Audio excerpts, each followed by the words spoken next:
Every once in a while, the YouTube algorithm serves me up a perfect piece of rage, or in this case, I'm just going to call it disappointment bait. And this video is going to be a response to that.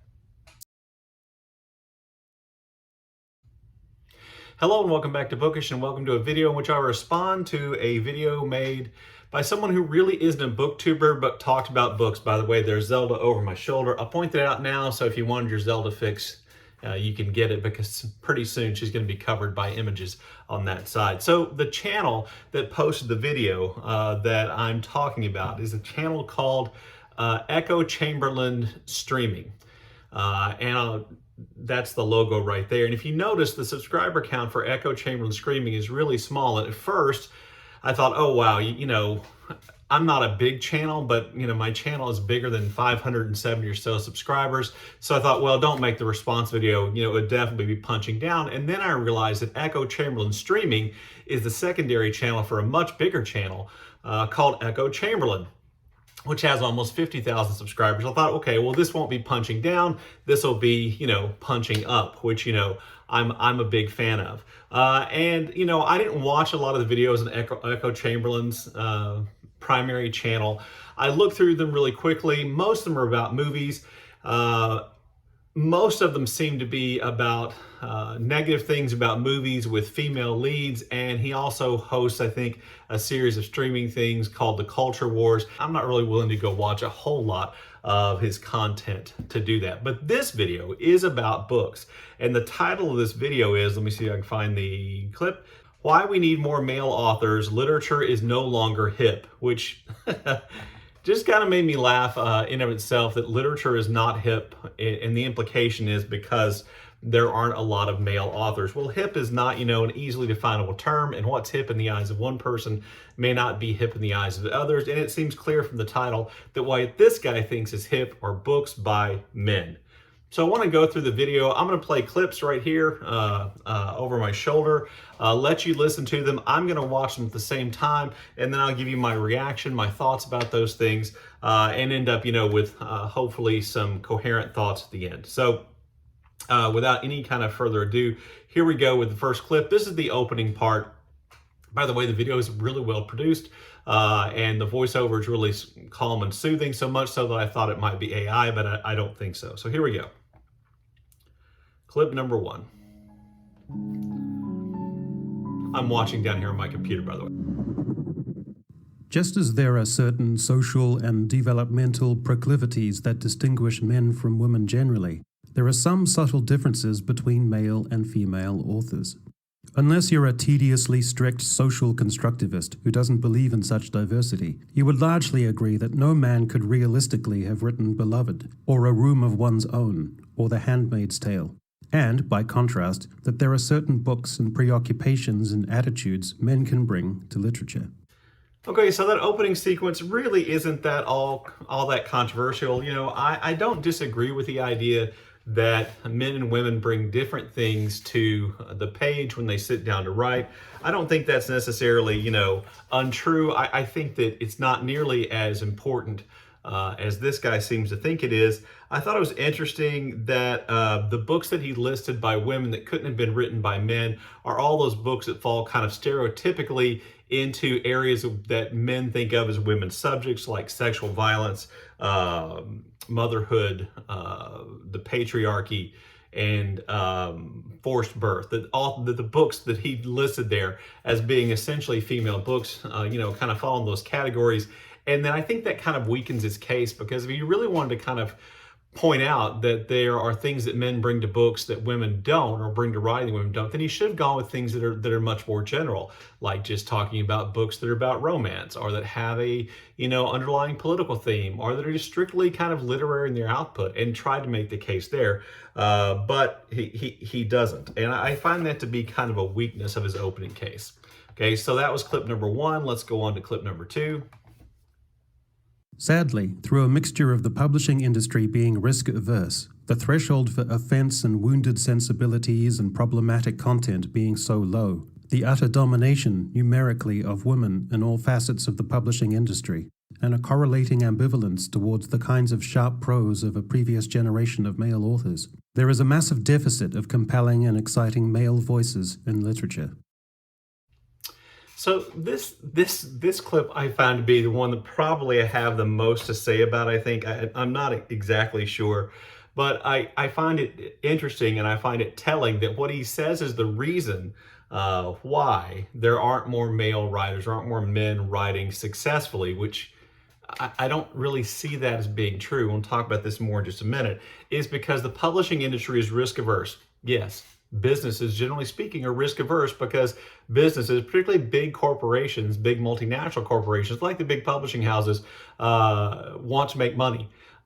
And they want to make money by putting their money into products that are going to make them more money. And so that does have a tendency to make them risk averse. And then he just kind of refers to, in an offhand way, that wokeness is the reason for this, that that there aren't as many distinct male voices out there as there were because we're too worried about offending people, or our sensibilities have become too sensitive. And this is just another way of saying, which his stats kind of back up in a way, that women are the ones making decisions about what books get published. And I don't want to argue with his stats at all. I find some of them kind of interesting or confusing.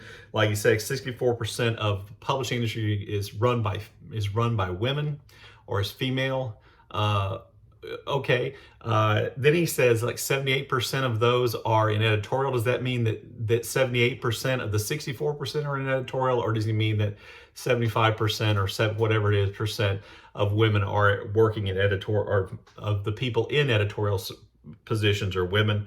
Then he points out things just about books. 63% of bestsellers were written by women. And then 75% of literary fiction, and that's what it says. And I'm not exactly sure what he means by that. Does it mean that 75% of literary fiction published in 2023 was published by women? I'm a little unclear on what he's getting at with that. One of the things I find interesting about this kind of meninist movement, or however you want to think about it, the men's rights movement, or whatever we think about, is that they seem to immediately abandon the idea of capitalism as soon as things don't seem to be working out for men. Like when things are working out for men, they'll say, oh, it's the free market. The free market is making these decisions and we shouldn't interfere with the free market. But when all of a sudden it's women who are publishing more best-selling books, then there's something else wrong. It's not the free market. It's not the way corporations operate. It's some kind of, society becoming too sensitive and working against men. Immediately they abandon all the ideas of what, of how capitalism works and how capitalism is supposed to work, and come up with some kind of, great big conspiracy about this. Also, I don't know if you noticed, he showed a picture of Julian Barnes, Salman Rushdie, Kazuo Ishiguro, and Martin Amis as his picture of male authors, and then talked about how male authors have a harder time getting published. I believe that 3 of these men are still publishing, are still writing, and the only one who isn't is Martin Amis, and that's because Martin Amis is dead. And then just thinking about numbers, and this is one of my kind of hobby horses right now, I think. The idea that, when more women or more people of color, etc., begin to move into fields, that they are taking jobs away from men that belong to men, is an inherently privileged idea. So let me just point out, a little less than 50% of the population of the world is male. That there are more women. So perhaps in a perfectly ideal world, equitable world, maybe, I don't know, 50% of books would 50% of the books published would have female or women authors, and 50% would have men authors. That would be perfect. Well, if 63% of the books being published, of the bestsellers were from women, were written by women, 37% is not that far off from 50. And also, getting back to the capitalism thing, the simple truth of the matter is that women read more than men. And as a business, corporations are naturally going to focus their efforts on appealing to the biggest share of their market. And in the biggest share of the market for books is made up of women readers. And, surprise, surprise, a lot of women readers want to read books that are not necessarily written by men. So clip 3. This year's Booker Prize nominees were all talented and worthy, but the books themselves weren't exactly punching into the mainstream or capturing the public imagination. According to figures from The Bookseller, 629 of the 1,000 best-selling fiction titles from 2020 were written by women. The paths to success are narrower now for men because there are fewer prizes open to them, fewer magazines that will cover male authors, and fewer media figures willing to champion them. Over the past 5 years, The Observer's annual debut novelist feature has showcased 44 writers, 33 of whom were female. There is clearly a female hegemony emerging in the publishing world, which threatens to make fiction stale and predictable, as well as alienating potential young male readers. So the first thing is, when he showed that picture of this year's Booker Prize nominees, those were not the Booker Prize nominees for this year, that's just kind of an absolutely ridiculous statement. Our thing to put up there. He could have at least got an image of this year's Booker Prize nominees, I think.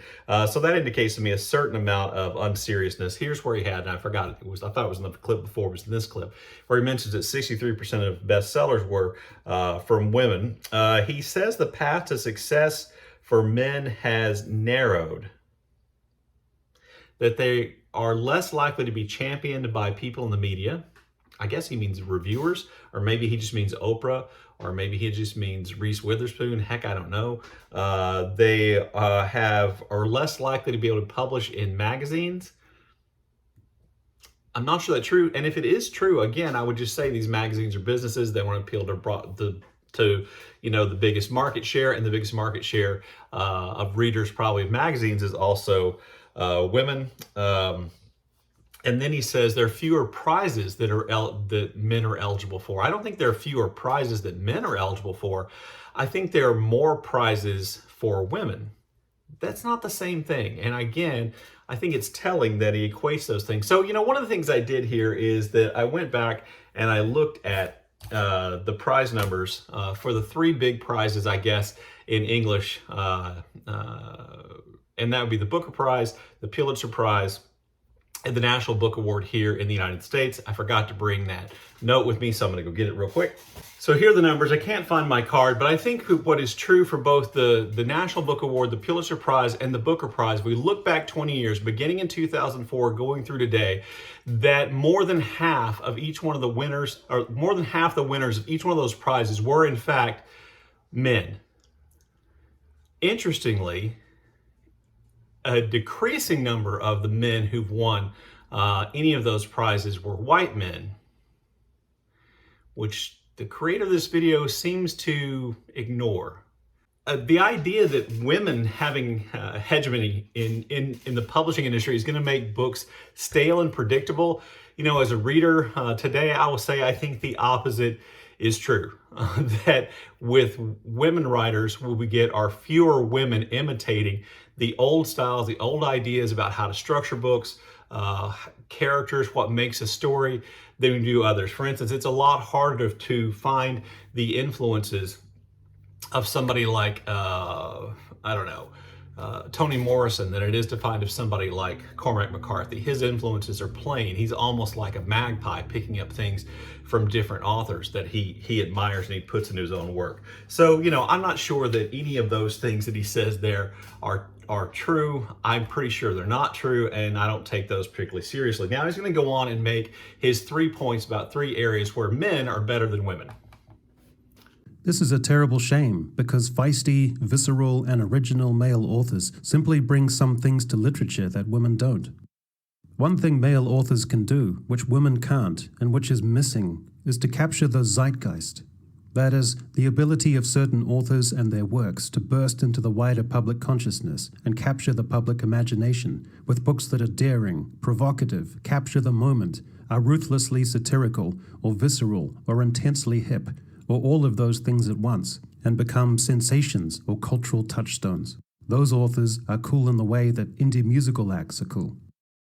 Okay, so this is just one of the most ridiculous things in this video, and there are a lot of ridiculous things in this video.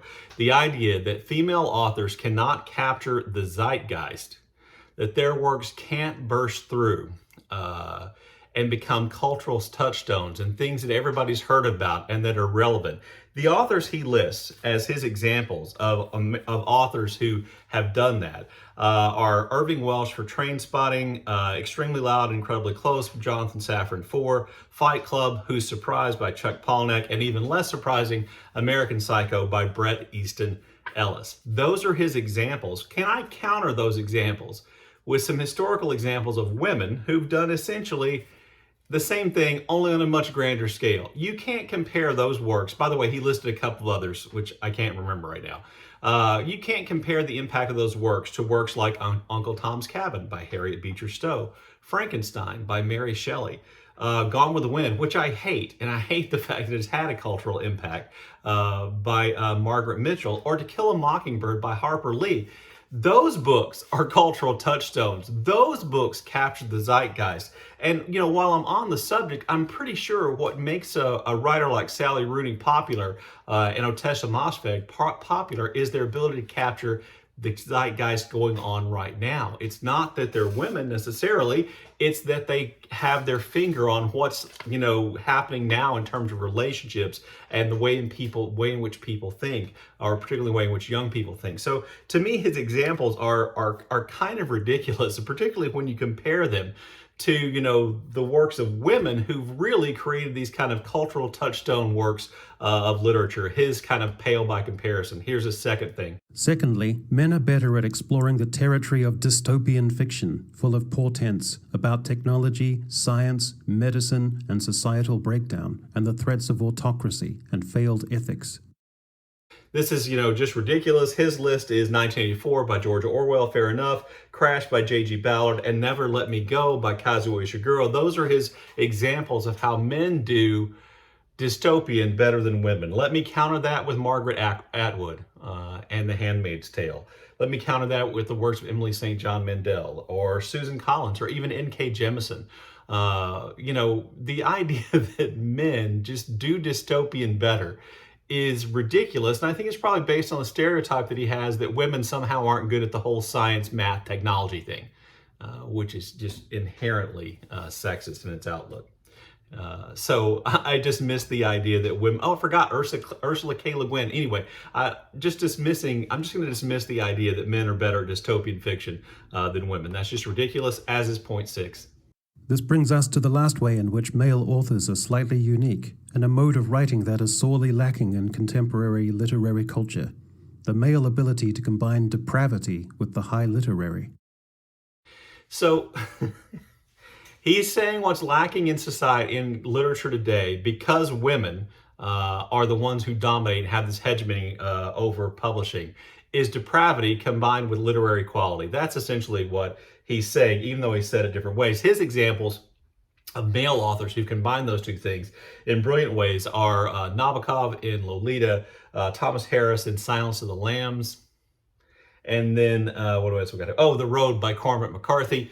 Who's surprised in this list where this guy's talking about how, men are not being able to be successful in publishing, that his favorite authors, some of his authors he lists are men like Chuck Palahniuk, Bret Easton Ellis, and Cormac McCarthy. I'm not shocked at all. Let me just point out that this is utterly ridiculous, that women, if you want to call it depravity, that women are perfectly capable of including quite a bit of what he's calling depravity, which primarily is violence, sexual violence, and sex. Or maybe I should just say, sex is not broadly accepted, as being okay. Let me just point out a few books from history written by women. Let's go with Wuthering Heights. Are there more depraved characters anywhere in literature than Wuthering Heights? I would probably say no. How about the works of Han Kang or Sayaka Murata, or in terms of sex and transgressive sex, we have Anais Nin. What about the violence and sexual violence you can find in the works of Jesmyn Ward? The idea that men are just better at combining depravity with literature is as ridiculous as the other three ideas. And we're going to come to his last clip here finally. Men and women bring different proclivities and attitudes and interests to their writing, which is good. But the current generation of male writers, whilst capable of astonishing prose and with compelling stories to tell, are missing some essential elements that make novels so appealing to mainstream audiences and cause a sensation, with their daring, ability to capture the zeitgeist, and willingness to confront the darker, depraved compulsions of individuals, and the potential, or very real decay of ethics and egalitarianism in society. These voices are missing, and they're needed. So his point here seems to be that we are missing something in literature because we don't have men there to tell us what to worry about. We don't have men there to, introduce us to depravity in a literary way.